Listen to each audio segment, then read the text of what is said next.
All right, so now that we've done each of those steps for setup, we can now go in and do what's called a migration to take the models that we've created and build a database from it.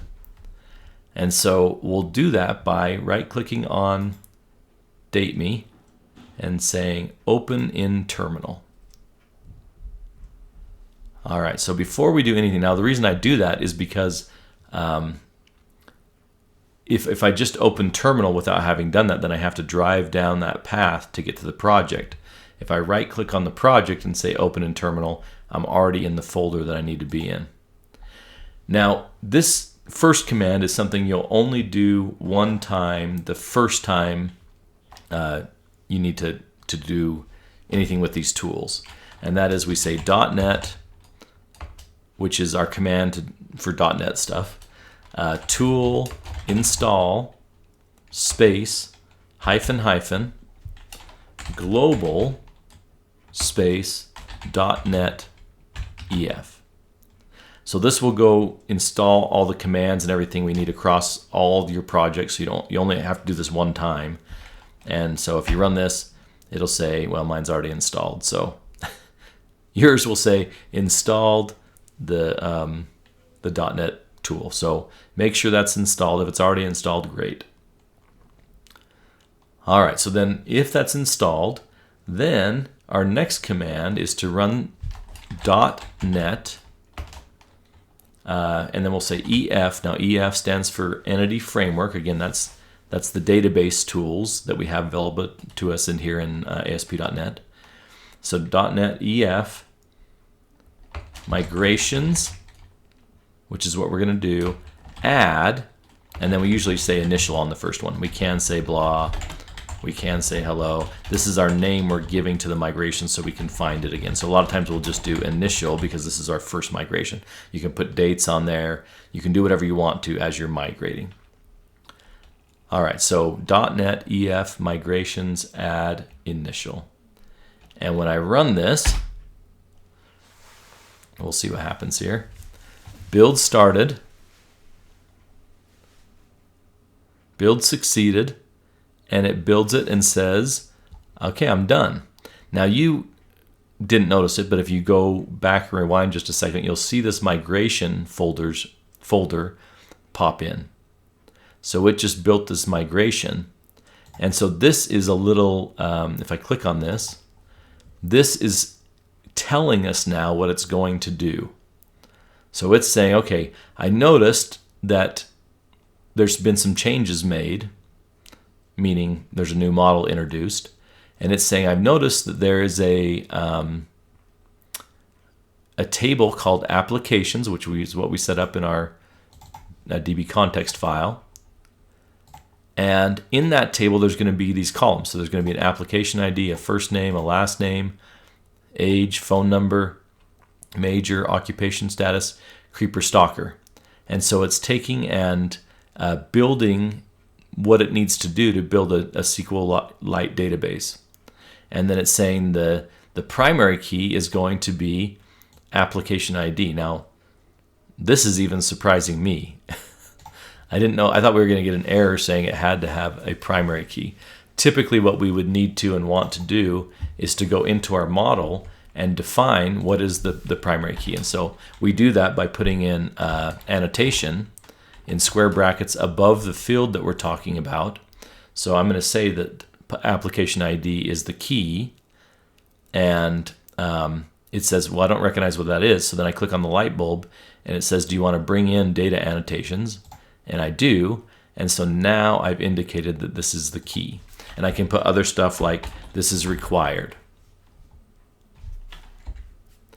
I can, in here, I can say, I can set things like ranges. I can't remember the exact thing how to do it, but I can say range, and then, oh, it shows me how to do it. You can only, the age can be 0 up to, 130 or something. And you can set up rules for each of those fields in these little data annotations that will then be implemented in the database.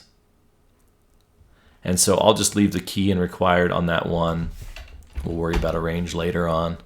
But when I do that now, then I need to run another migration because I made a change, and so I'll call it initial2. And it will run the migration again, and it'll show me now with initial2 what's in there, and it's not going to change anything because it actually already was designated as the key.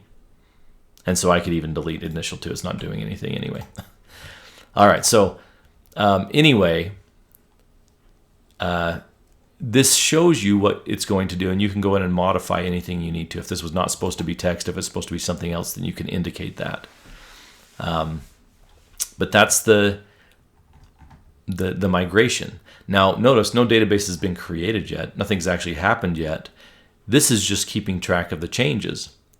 And so if later on I make a change, well, let's do it. So the next command we'll do to make this work is to say .NET EF database update. Now when I do this one, watch the files over here.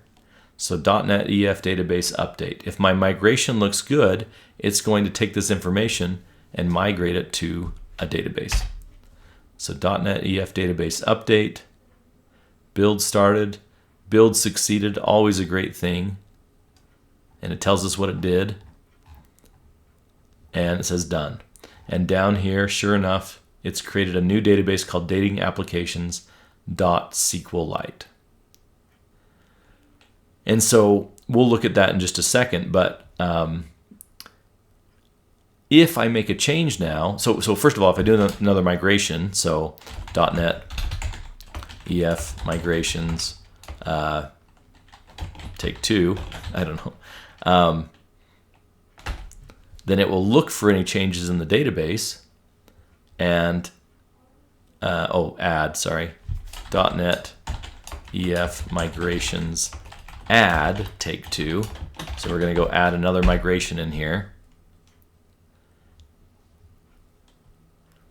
And it'll build it, and I can go look, and nothing's changed. So nothing's happening. But if I were to go into my model and say, no, actually, I'm not as worried about the occupation as I am the major. So let's go ahead and get rid of occupation and save that. Now, when I run .NET EF migrations add take 3,